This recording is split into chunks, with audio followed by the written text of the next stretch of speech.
Welcome, everybody. My name is Gabe Scheinman. I'm the Executive Director of the Alexander Hamilton Society. It's great to have so many people with us today. For those who may not be familiar with us, AHS is a nonpartisan, not-for-profit national organization that seeks to identify, educate, and launch young men and women into the foreign policy and national security fields, imbued with the Hamiltonian perspective of strong and principled American leadership in global affairs. We operate first and foremost on college campuses across the country, where our student-led chapters host some of the nation's most eminent scholars and practitioners, and our over 50 chapters host over nearly 200 events a year on campuses, and our over 1,000 alumni are serving across the national security and foreign policy space here in Washington. If you're interested in learning more or get involved in our work, you can visit alexanderhamiltonsociety.org, and we'd love to connect with you.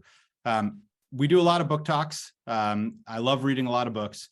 This one is particularly special because it really feels like it comes from one of our own. And so it's a great privilege to host my friend, longtime partner, former member of our board of directors here at AHS, Dave McCormick. Dave is a proven business executive, combat veteran, and public servant. He served for many years as the chief executive officer of Bridgewater Associates, one of the world's largest investment management firms, before last year pursuing a U.S. Senate seat in his home state of Pennsylvania in 2022, where he is right now at his home in Pittsburgh. Prior to Bridgewater, he was the U.S. Treasury Undersecretary for International Affairs and held senior posts on the National Security Council and the Department of Commerce. Before that, he was the CEO and then president of two publicly traded software companies.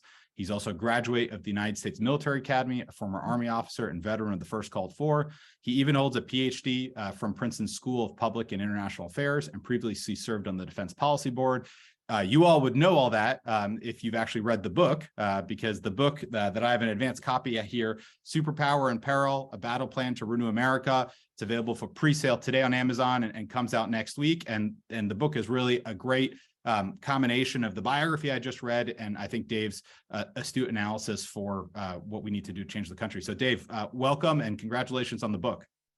Gabe, thank you. Thanks so much for having me. It's really an honor to be here with the Alexander Hamilton Society, which is one of the great hopes, I think, for high quality, balanced thinking about the future of America, and a great vehicle for doing that on college campuses. And you forgot to mention the dissertation advisor at Princeton for that dissertation was our own Aaron Friedberg, who was one of the founders of Alexander Hamilton Society and a board member. So it's great to be with you. Thank you.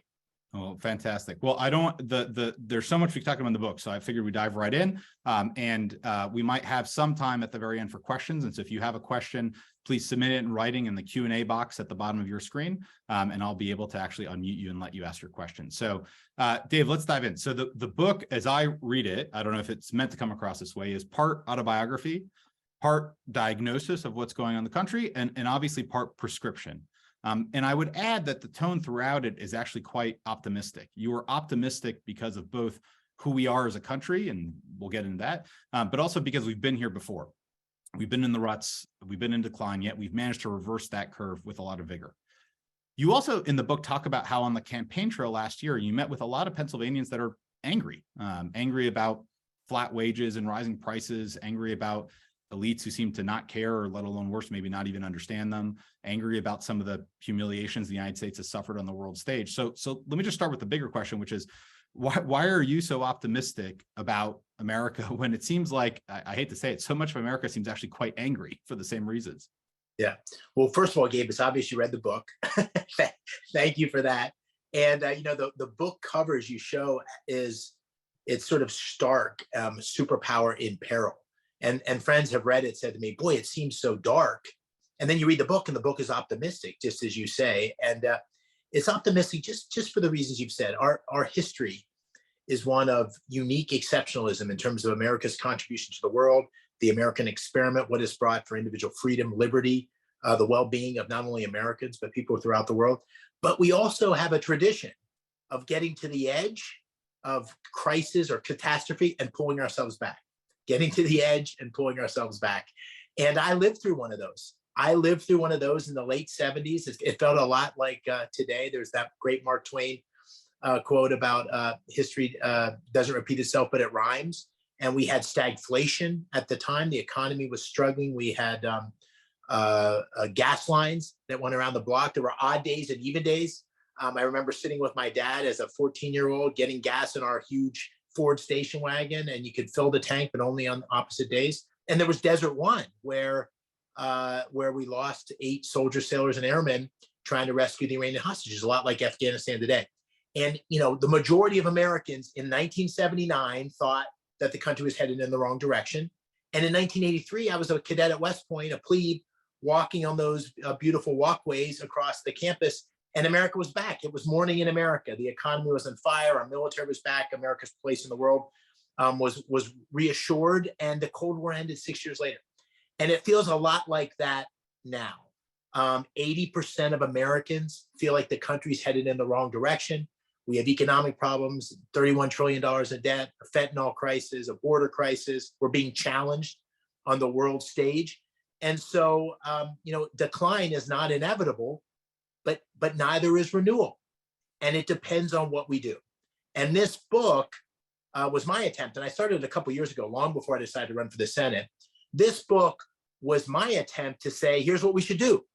We need to educate our people. We need to confront China, and we need to secure America. And here's how to do that.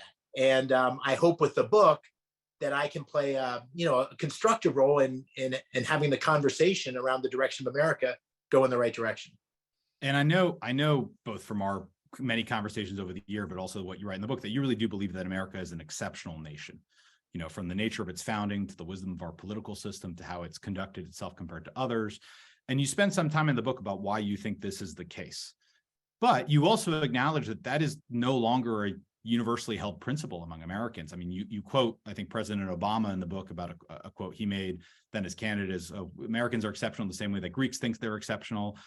There are quotes about President Trump, who also seems to play that same game. And now even, I'd say even President Biden, seeing embrace some of the more revisionist takes on American history, have questioned this concept. So how would you define American exceptionalism today?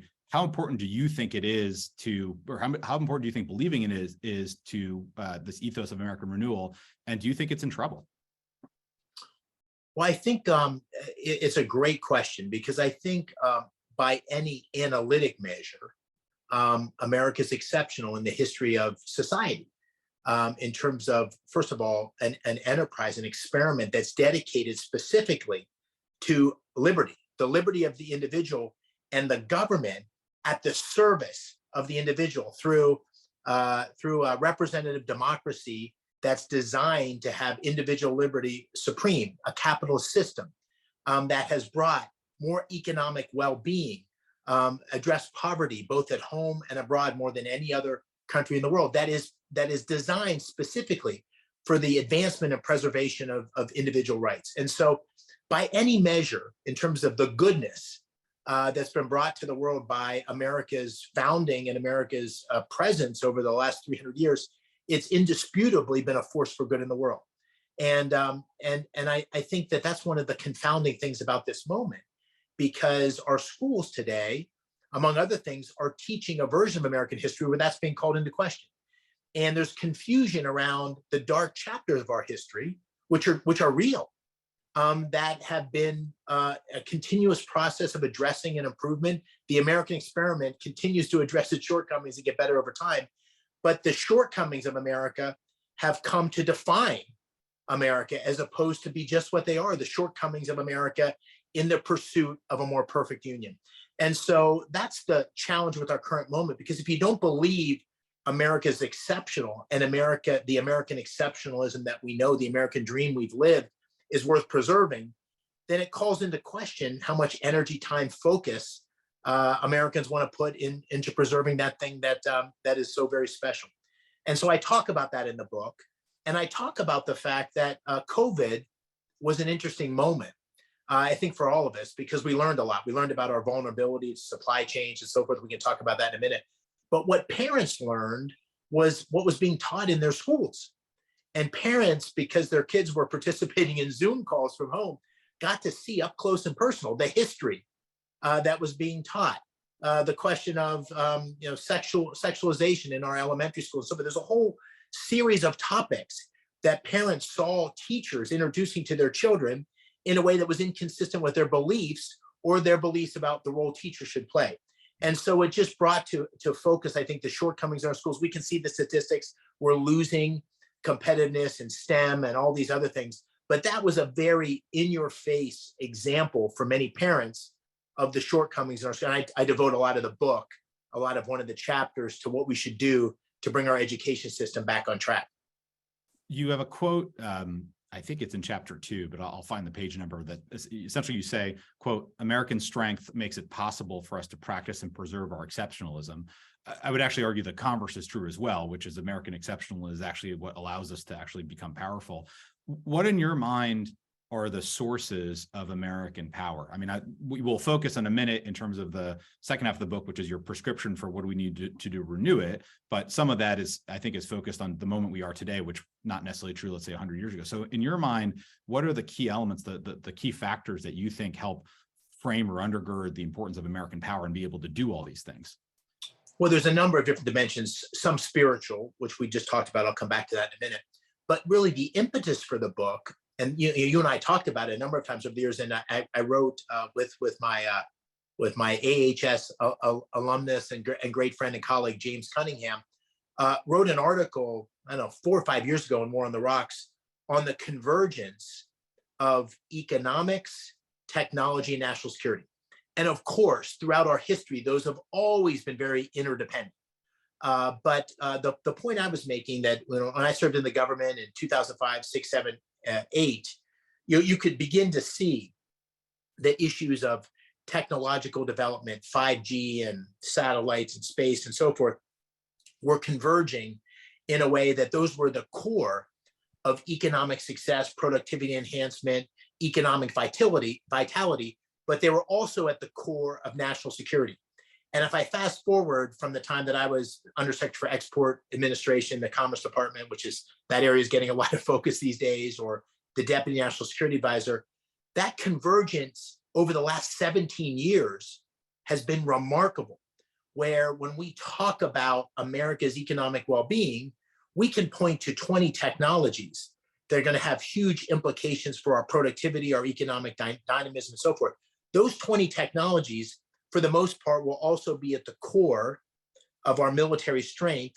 And those will also, both of those two things, our economic vitality and our national security, our national defense capabilities, will also be at the core of our geopolitical power. And so that convergence is complete. And it's unique in this moment. And it requires, which we can talk about in a minute, a completely different mindset of how we think about economic policy. For the most part, and national security policy, for the most part during my time, I don't want to overstate this, but they were two separate but related schools of policy. Now they're very much interdependent in a way that they haven't been in the past. China has understood that. China is pursuing a strategy which reflects that, and we are not. Our policies, our institutions, our leadership has not caught up. And this book is meant to try to bring focus to that critical new reality. And that's where I want to go to next. So when a lot of people talk about American decline, both in the tangible terms, but in the probably overstated spiritual terms, they often point to a smaller and weakened military. They point to our federal deficits and exploding debt.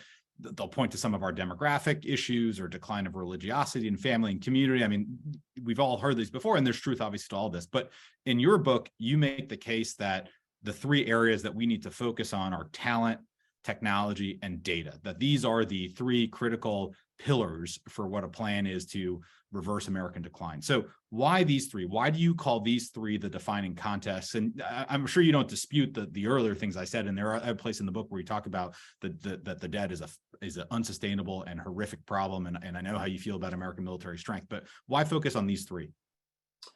Well, one of the things you'll learn as a CEO, which I've been a CEO a couple of times, is, there's lots of things that need to be fixed, but you have to focus on the things that are going to have the biggest impact and are most necessary to success. And in my mind, that geopolitical competition, the China challenge, confronted with our own decline, dysfunction, disillusionment at home, poses a real problem because it's self-reinforcing.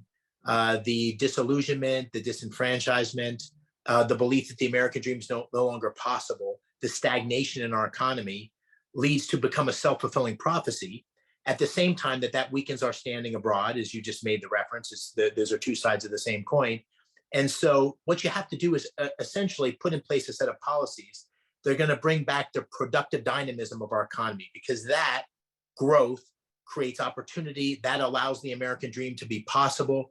That focus on educating people brings back opportunity to all Americans, including minorities, including blue collar Americans that feel, for the most part, I met on the campaign trail many of them who feel like they've been left out over the last 20 years. That technology leadership creates new industries, new capability, new dynamism that's critical to our economic growth and well-being, but also to our national security. And the data piece of this is really critical, because core to innovation in today's world is data. Data is a huge strategic asset, and we don't have a data strategy for dealing with it. And big tech, as it exists today, in many ways is compromising our national security and economic vitality in ways that I try to describe, particularly the social media dimension. So those three pieces are very interdependent, and the confluence of them, I think, is critical, those 3 years of policy, to innovation. And innovation's critical to productivity, growth, and productivity enhancement, which makes the economy of America at the core of our economic strength, our national security strength. And so that's why I picked those 3 areas. The other thing I say in the book, though, and one without the other is really, is not much of a solution at all. We need great policies, which I try to articulate, but we also need great leadership. And so then I talk about the kind of leadership that we need to confront China, the kind of leadership we need to really reform our institutions. There's a section there called the wages of decay. And what I'm referring to there is the fact that our institutions have been hijacked by a progressive ideology called wokeness, which is essentially compromising basic principles of merit, capital allocation, individual liberty and responsibility, driven by an ideology that ultimately undermines what's made some of those institutions and what's made America so unique. And then I finally talk about transformational leadership, which there's these moments in American history where the threat and the opportunity has been existential. And those moments where we've been successful have been determined by transformational leadership that fills the void. And so it's both a policy book and a leadership book. Those two things combined, I think, can put America back on the path to renewal. Great. So let's dive into a little bit some of those policy choices. So first, for the category you call talent, which I think you say it's really about people at the end of the day. And I think in the way you break it up in the book, it kind of falls into two policy categories. So one is an education category, both K through 12, higher education, and also what we might call continuing or professional education, and then questions of immigration. So first on the education piece. So you talk passionately about expanding school choice, a commitment to free expression, something that we at the Hamilton Society work on a lot, the need to reinvest in a civics education across the board, and why that's critical to building that community. You talk about the breakdown, as you just said, or the devaluing of merit versus, let's say, equity, as the word's kind of used. And you've got one stat in there that really astounded me, that said in the 21st century, since 2000, the number of teachers in K through 12 public schools grew by 7.7%, the same as number of students, but the number of administrators grew by 75%, just way out of whack with enrollment in teachers. So what in your mind is the best way to think about our education? We don't have a national public education system, right? I mean, and so the things that you've seen by state, like where are the places that you've seen that you think this state has got it right, or this is the right way forward? And where are places that we need to focus on more, especially in that K through 12 space? Well, I think it comes back to some basic principles, which is what I tried to do in that chapter is articulate an ecosystem that's failing, radically failing. And I don't think you can incrementally make adjustments that's going to fix that ecosystem problem. You have an incentive challenge, you have a structural problem.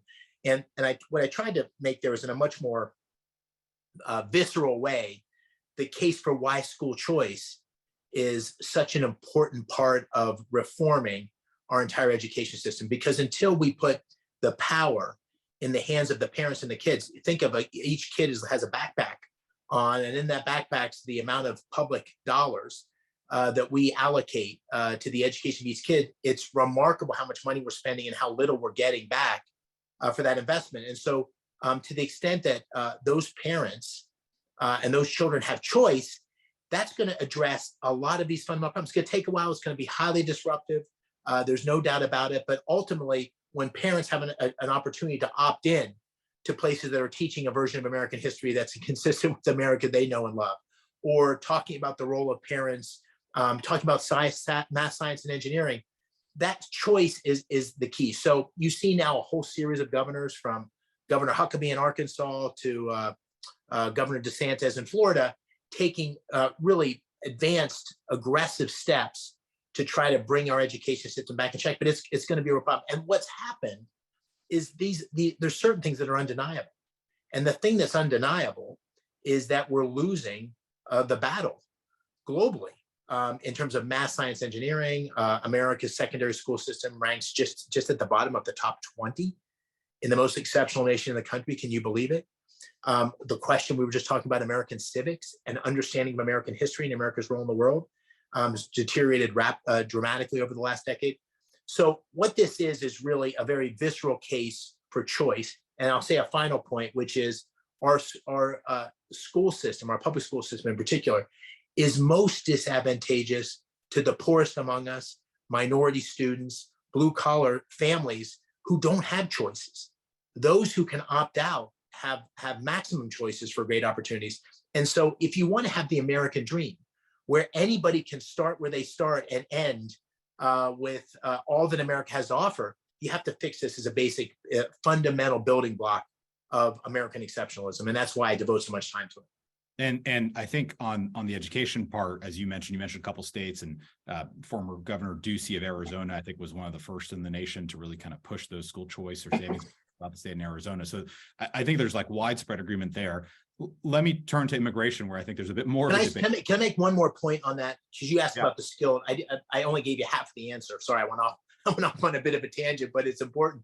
But the other part of this, and I saw this on the campaign trail, it made it so much more obvious. But we all grew up thinking a college education was the path to the American dream, the path to opportunity, the path to a good middle class existence in life, and increasingly that's not necessarily the case. And what we lack, and I saw this on the campaign trail in many of the companies I met, one of the biggest challenges with our semiconductor industry coming back here is we don't have skilled workers. So we need to have a doubling down of as a country on skilled training, where people can get the technical skills they need, whether it's advanced manufacturing or whether it's in technical fields, to be able to support the kind of economy that I was describing earlier, with technology driving the future. And you don't have to have a 4-year education to do that.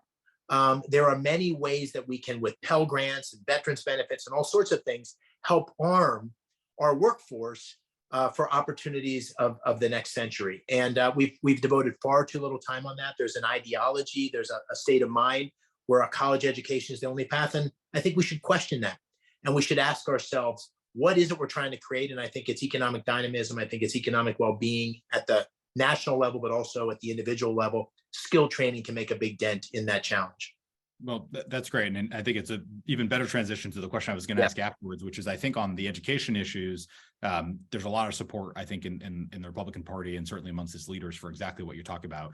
The next part of that conversation is questions of immigration. There's obviously a big debate in the Republican Party. And in the book, you come out very strongly in favor of strong borders, must restore American sovereignty in the border, must deal with the cartels, must deal with China's role in this, all true, but that we really do need a focus on what I think you called high-skilled immigration, partially for the reasons you suggest. I was actually struck throughout the book when you're talking about tales from the campaign about how many businesses in Pennsylvania say they actually want to hire, they don't have the labor. Whereas traditionally, when we think about this politically, it's the opposite, whereas people who have skills can't find the jobs. So why do you think the high-skilled immigration is such a critical factor here to renewing America? And how do you make that case politically? Because I do think it is a little fraught. Yeah, well, that's why I hit it head on the way I did. I think one of the things that became more apparent to me during the campaign was the true centrality of the crisis at the border. I didn't fully understand that until I went to the border to visit, and I saw the implications of open borders. I saw the damage the cartel was doing, and then I came back to Pennsylvania, and I saw that with the fentanyl crisis, where last year, Gabe, we saw 5,000 Pennsylvanians die fentanyl abuse. So this is, I mean, And almost in the book you talk about how you go to rallies and ask people to raise their hand. You've been touched by it. Unbelievable. Yeah. Unbelievable. Like it was just, it's a major issue. And so, and by the way, in terms of human tragedy, the open borders now are, and I think it's a contrast from the last administration, from President Trump to President Biden, is horribly inhumane, because what's happening at the borders now is exploitation on a scale that's unprecedented in terms of how the cartels exploit women and children as they're coming across. So it's really horrible. And you have to start with that, because it's truly a crisis of sovereignty and human suffering that's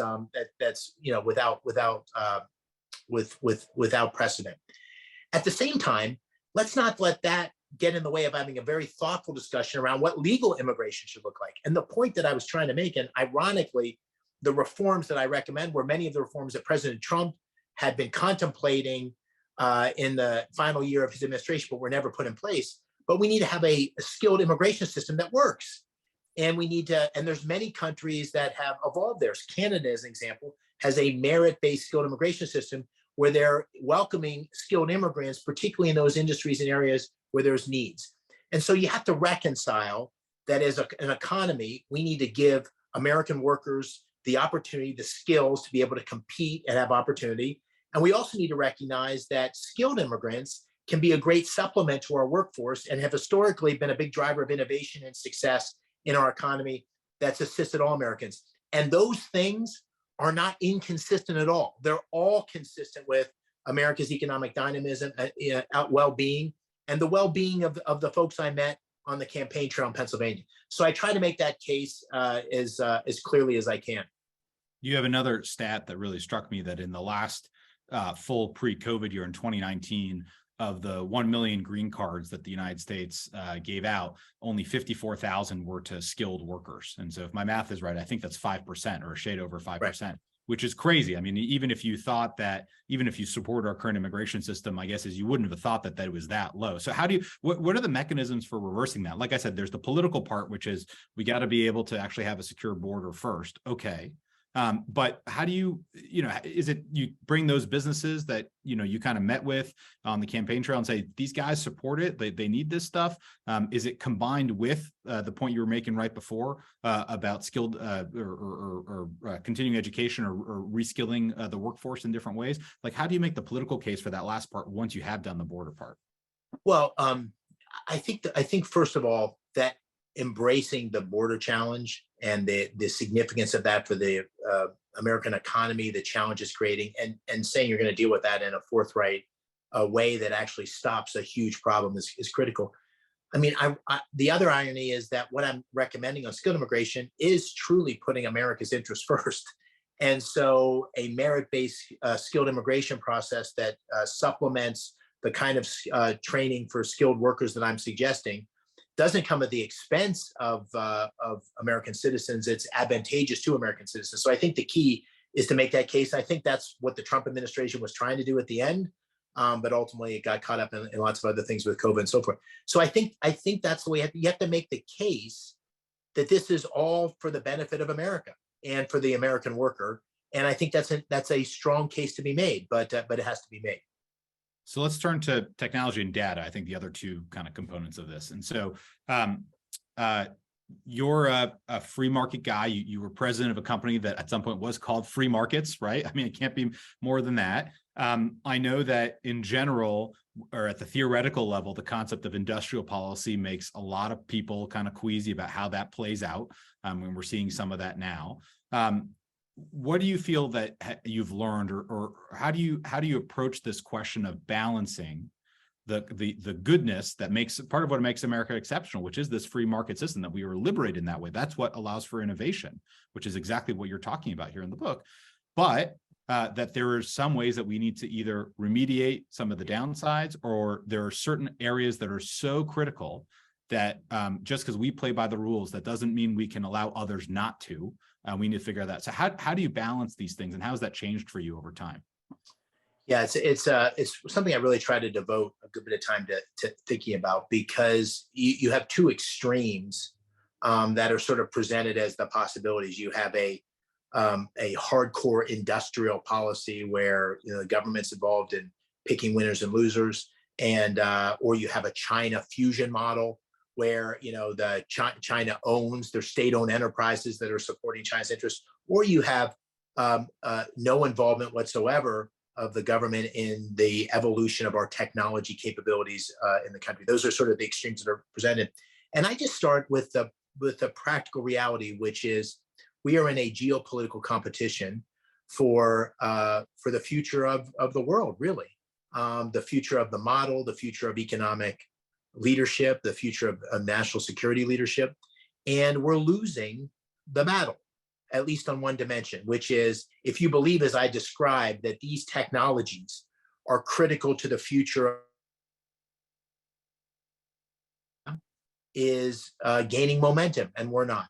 In 2017, there was a report that the USTR did that identified the 20 key technologies that are sort of at this intersection of economic well-being and national security: artificial intelligence, quantum science, 5G, robotics, satellites, and so forth. And at that time, it was about 10 for 10. China had leadership in 10 of those, and America had leadership in 10 of those. And by the way, one of the characteristics of these, they're a little bit zero sum. So think about the 5G technology. If China would have been able to have that 5G technology pervasively deployed across the world, it would have made it, with Huawei, it made it very hard from a geopolitical standpoint for the U.S. ever to get a foothold in the telecom infrastructure again. Recently, just last week, you may have seen this, there was an Australian think tank that released a study of the 44 key technologies at this intersection, and it labeled China is in the lead for 37 of those 44, 37. So let's start with, if you believe my thesis, which is America's well-being, America's leadership in the world, America's superpower is dependent of having leadership at the intersection of technology, economy, and national security, we are losing that. And the question is why? And my retort in the book is China has a plan. What's our plan? And I think the answer is we don't have a plan. And so what the book tries to lay out is a plan, and the plan's comprehensive for renewal. So it's like going to the gym. It's muscle building and talent. It's muscle building and data.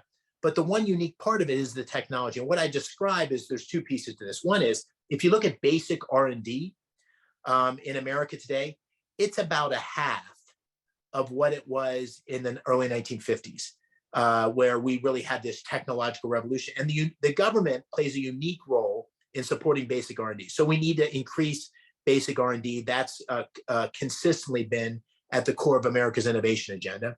But the second thing we need to do is try to bring market forces focused on the areas that are most critical to America's future. And we need to do that in a way where the government isn't heavy-handed. The government's not putting its finger on the scale. It's not politicized. And so what I essentially recommend in the book is the notion that American policymakers need to be very clear on the areas that are most crucial to America's security. And then they need to encourage private capital into those areas through tax incentives. We recommend this notion of American Innovation Fund, where we essentially would co-invest, the government would co-invest with private sector investors that would be investing in those sectors like artificial intelligence, where the government might take a first loss or cap its return, but private sector forces would pick who and where the money would go. You don't want the government in the place of selecting individual companies. It's disastrous. And you don't want the government, and this is what sadly we're just seeing with the CHIPS Act, you don't want the government trying to take its role in imposing certain standards or childcare or certain hiring practices. You want the private sector to have the freedom to do what's necessary to be successful in those areas. And so that's what I propose in the chapter. And I have a question there, which is, what would Milton Friedman say? And I'm not sure what Milton Friedman would say exactly, but I would reverse the question to Milton Friedman and those who say the government should play no role and say, hey, do you agree this is existential? And if so, do you agree we're losing the war here? And what can we do to bring the best of American dynamism, the best of capital allocation based on free market dynamics, partnered with the recognition that there's certain things that matter more than others, and it's zero sum. And if we don't win those battles, we're going to lose the broader war for American supremacy. Why hasn't, diagnose it for me a little further, why hasn't the market worked? Why hasn't private capital gone to these industries or these places like you would think the market would work? Is it because it's not optimized towards national security and these larger aims that we have as a country? Is it because the Chinese have so subsidized or altered the playing field that it is impossible for them to compete without some sort of U.S. Well, there's two things for sure. There's two things for sure. There's probably others. One is what you say, which is the capital, the fusion model in China has heavily subsidized certain industries that have huge national security implications. Semiconductors is the most obvious. Could you have imagined, Gabe? I didn't. I mean, I'm embarrassed to say, when COVID happened and we saw the degree to which our pharmaceutical supply chains were dependent on China, or it became obvious to us that 90% of the semiconductors in the world, particularly the high-end ones, were dependent on Taiwan, which is 90 miles away from mainland China. Could anyone have thought that the incremental set of decisions that got us there were right decisions? No, they may notice it, but those were decisions that were made based on purely free market terms because China was subsidizing. So the cost of capital to do so in the United States was too high for semiconductors, or it was much less costly to manufacture in China or derivative countries. So we can't have those areas of such national significance, national security significance, have free market principles drive them solely. At the same time, we can't have the government getting in the middle of selecting how and why.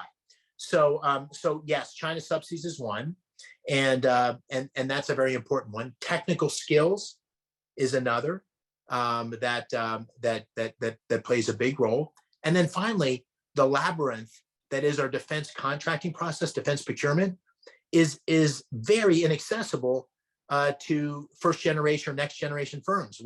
We have 5 major contractors. There's been a huge consolidation.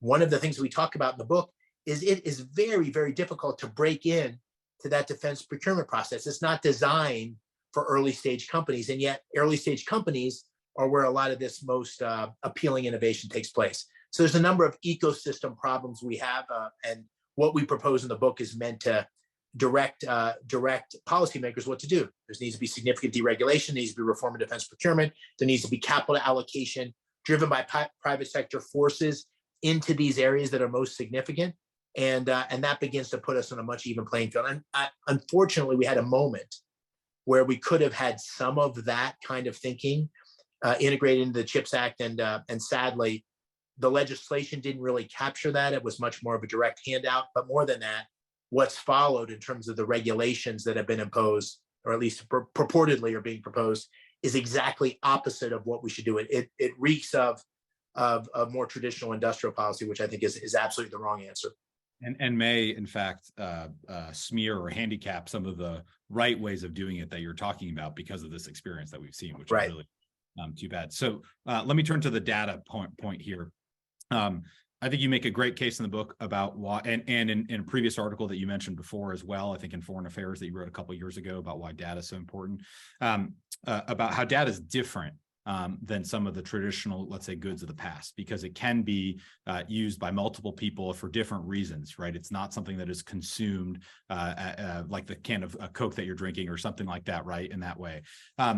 Why, in your mind, is data the critical element here? And then the corollary to that is, we have, and you talk about in the book, concerns about how, even putting China aside for a second, how our own companies, our own government might collect and then use some of the data and amount of data that's just kind of exploded in a generation. So how do you recognize that this is so critically important, but still somehow put guardrails on it for the good of our own society, let alone dealing with China? Yeah, the purpose of the data section, and it is a bit more conceptual than the other sections, but it was first and foremost meant to bring strategic focus to data, because data is of enormous strategic importance to innovation, to the innovation agenda that I laid out. And there was an Economist article a couple of years ago that said data is the new oil. And what we try to say in the chapter is, no, data is not the new oil.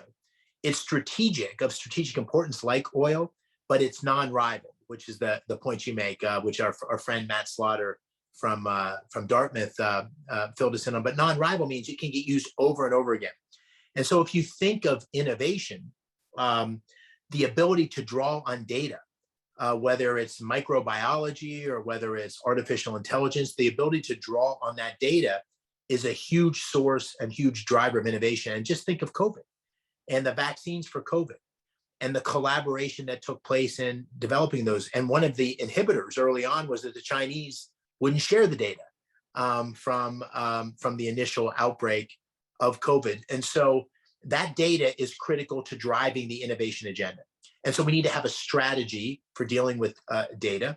And unlike China, where you have top-down control, where you have access to all data, that in a narrow sense is a huge strategic advantage, because China can use that data to help drive its innovation agenda, but it's also a huge constraint on individual liberty. And so that's the second part of the equation. We need a data strategy to embrace and take strategic value from data. We might even do that with the Five Eyes, our most important allies. We could have a data strategy that would go beyond our borders because we have common interests, just like we have common interests in intelligence or defense. But then what are the constraints on data and data privacy? Because, going back to our earlier question, what's exceptional about America? It's the primacy of individual liberty, unconstrained by the role of government. That's why our country was founded. And so right now we're at an imbalance where we don't even know what happens to our data. God only knows what happens with the purchases we make through the internet or the searches we do. And what we're also seeing is that social media is playing a huge role in presenting a set of facts and information, or a lack of facts and information, that's very one-sided. So I think there's lots of evidence that social media companies, big tech, has a significant liberal bias. And there's significant evidence that there's lots of things that are presented to the American public in a way that's not a free exchange of ideas. The Wuhan, the COVID and the origins of COVID is a good example. So, that was presented as, it seemed like an obvious common sense theory that COVID could have emanated from the lab, which, given that it started in Wuhan, where there was a lab that would have had potential access, even if it was unintentional. And yet that theory was debunked over and over again in mainstream media and in social media. And here we are years later, and we have the intelligence agencies and the Department of Energy and others now embracing that theory with increasing probability that's what happened. Why is that? Why is the evolution of the information? It's because there was a very one-sided presentation of that early on. And so protecting individual data and protecting American discourse to ensure open and honest dialogue in a marketplace of ideas, I think we may need to have a more proactive regulatory framework for big tech and big data. And so one of the things that I've had to reconcile with myself as someone who's a traditional conservative, don't want the government involved, less government, the better. One of the things I've had to reconcile is that I'm advocating for two areas where I think the government needs to play a limited but more proactive and disciplined role. And that's in the area of technology leadership and in the area of data, and in particular data privacy. And I do that with great care. And I try to do that with a set of principles in both cases that say, let's be careful because this is a slippery slope. But the implications of not playing a more active role, I think, are very detrimental to the interests of the United States. And I'll use this transition to our last kind of conversation. There's a third area too. I know you think the U.S. government should play a more active role, which is in foreign policy, because I know that is something that is near and dear to you. And it also is what undergirds the book. I mean, like, the book is called Superpower and Peril. If you were solely concerned about renewing America for America's sake, the superpower part is somewhat irrelevant. Right? I mean, it's really just a domestic argument. So it's undergirds a larger thing. So a couple of questions on foreign policy. So one is, throughout the book, China's everywhere in the book about why the Chinese are doing better, to your point, on kind of critical technologies than we are, why they're not the only ones, but on a variety of educational measures, they're doing better than we are. And why on other things that don't form those core three pillars, seems like they're eating our lunch in a whole bunch of different ways. You spent time in China as a young man after leaving the Army. You talk about it in the book. In fact, you visited China a number of times during your service in government, during the financial crisis in 2007, 2008. Is this a book about how do we outcompete China? Or is this a book in your mind, how do we renew America? Or is it both? Yeah, thanks. It's really both. When I list the challenges that we face, I think China poses an existential challenge because its model, its ambition is in direct conflict with America's interest.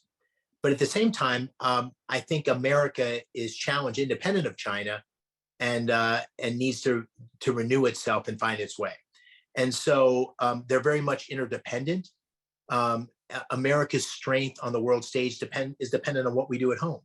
And so, in some ways, the book is a guide for how America can go to the gym, how America can make itself strong again with the policies I recommend. Those are necessary to bring back economic dynamism, to bring back a great strides in productivity, to bring back the kind of leadership across industry that we need. It's also necessary to sort of renew the American spirit and create, there's a line in the book that says, America is based on the premise of always getting better. It's based on the possibility that tomorrow is better than today. And the moment you have a stagnating economy where everybody's sort of stuck where they are, the less opportunity there is for people to actually pursue that American dream and have it be a realistic thing. So that's all true independent of what's happening on China. The stakes get much higher because China poses an existential threat. So it's a combination of the two things. And it's just as your question suggests, America's strength at home has great influence on its ability to protect and project American interest abroad. And so it's not a book advocating a particular set of foreign policies. It's a book that says American leadership in the world is in America's interest, and America's leadership in the world is predicated on America's strength at home. Do you think, I'm circling back to the first thing you said in our conversation, for you, the contrast between 1979 and 1983 for you. And when I think about what was able to galvanize President Reagan, but also the country to exactly what you're talking about, was a clear-eyed view of the Soviet communist threat in a way that hadn't existed for maybe a long time. And that it was that understanding or reflection back to us that incentivized, if not forced, I think our leaders to actually do some of the things that in that time that you're talking about today. So do you think that dealing with the China challenge successfully, however one might define that, is going to be what is the motivating force for doing I think it's certainly one of them. It's one of the galvanizing things. And, you alluded to my my time in China. So I, as you said, I traveled through China right after leaving the Army in 1992. And so what's that, 30 years ago? And it was rural. It was unbelievable. I would go running in the morning. The one thing that's missing from the book is, the pictures in the middle. And I was hoping I would see pictures of a young running McCormick, on bicycles in Shanghai in 1992. So. No bicycles, but I was, and it was remarkable how much it had changed when I went back again for the first time in 2005 as a government official. And what became clear very early on, my remit was the Undersecretary of Commerce for Export Administration, was the thirst for China for technology, for stealing intellectual property, which was a huge problem for U.S. companies, but also for the export of technologies that would be advantageous to them building their own sectors, both military and civilian, whether it's aircraft or robotics or whatever.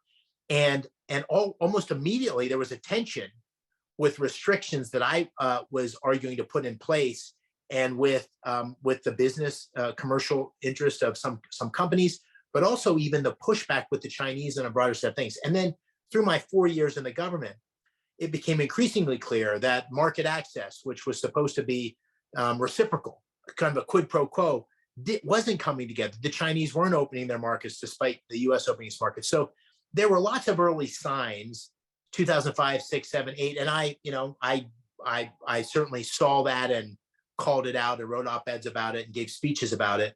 But what's happened in the last 20 years since then, it's sort of our worst fears have become clear, where China poses a true existential threat.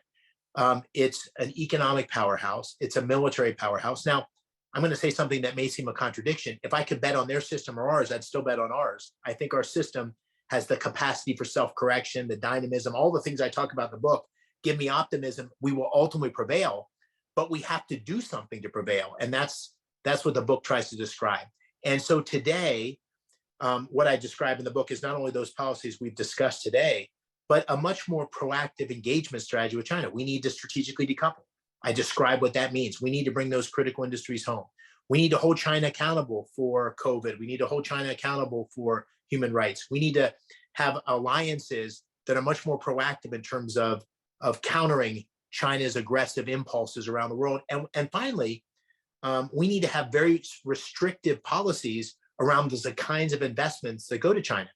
Today, as we speak, there are firms in the Silicon Valley that are invested in artificial intelligence companies that are owned by the government that support directly the PLA. That's exactly opposite of America's interests, and those things should be constrained. So we haven't done enough. I give President Trump credit. I think President Trump reset and redirected the relationship with China in the right direction. And now we need, in my opinion, a much more comprehensive model that confronts those realities and confronts China in a way that ultimately puts the United States in a position to prevail. I'm not in favor of provocative measures for provocative measures. I'm in favor of strength in pursuit of American interests, and that's ultimately the path to America's superpower. And I think there are many, and I think this is true in the Biden administration as well, who think that the economic competition and the technology competition with China are the central axes, call them that way. What role in your mind do you think the military component here? You just talked about strength, right? And there's economic strength, which we need to have, obviously. There's also military strength, and it's the backbone of a whole bunch of other things. So how do you assess the strength of our military today vis-a-vis China, or we see it even how we're trying to support the Ukrainians in Russia, against Russia? Well, I think there's three shortcomings I can report to. One is one step removed from the military, but it's the apathy and the gaps in our defense industrial base. One of the disappointments of the legislation's infrastructure and chips and so forth that was recently passed was the fact that our defense industrial base is lacking. It's not in a position to reinvigorate our military capabilities the way they need to be, and so that's a fundamental problem. It's a byproduct in part of the point I mentioned earlier about the consolidation of the defense industry and the lack of flexibility to accommodate new companies. So that's one piece of the puzzle. Second, I think we need much more of an innovation culture in our military, and this is something I wrote about 35 years ago when I finished my dissertation with the founder of. You're gonna cite your PhD thesis. Wow. I am. I'm gonna refer to that, but it's more obvious now and more profoundly challenging because the military culture has not had a history of embracing next generation capabilities to be able to fight the future war as opposed to the last war. I worry we're in one of those cycles. Just an example, whether one agrees or disagrees with the pretty significant reforms being proposed in the Marine Corps. There's lots of things to debate there. The degree of and the viciousness of the counterattack, the moment those ideas were put forth, I think is emblematic of the challenges we have across our military, which is we're going to have to debate new ways of going to war, and the future is likely to be very different than the past. So that's a secondary problem. And then third, I do think we've got a cultural problem. I think the degree to which a progressive agenda has permeated our military, where the mission is warfighting, the mission is to be prepared to kill the enemy, and it's taken on other missions. A good example of this is that the United States Army released its climate strategy under the Biden administration before it released its warfighting strategy. That can't be the orientation. There's lots of examples of where that agenda, I think, is taking misplaced priority over the basics of creating a lethal military force. And listen, I think it's obvious, but if it's not obvious, it should be that the likelihood of America being tested, regardless of our desire to be tested, the likelihood of us being tested in the decade ahead is quite high, and we need to be prepared for it. Well, and I think both our collapse in Afghanistan and the Russian invasion of Ukraine shortly thereafter are one such example of that test. And I think sadly you're right. There's more to come. Let me end maybe on this because it's a combination of a couple of the questions that came in. What in your mind are the biggest obstacles to actually being able to execute on this plan that you put forward? Are they? I'd like to go more granular than just political will, although the reality is you and I both know that good political leadership actually does get a lot done. But is it in Washington, D.C., is it the political level? Is it all the way down to communities in terms of how they embrace and reinvigorate some of these ideas?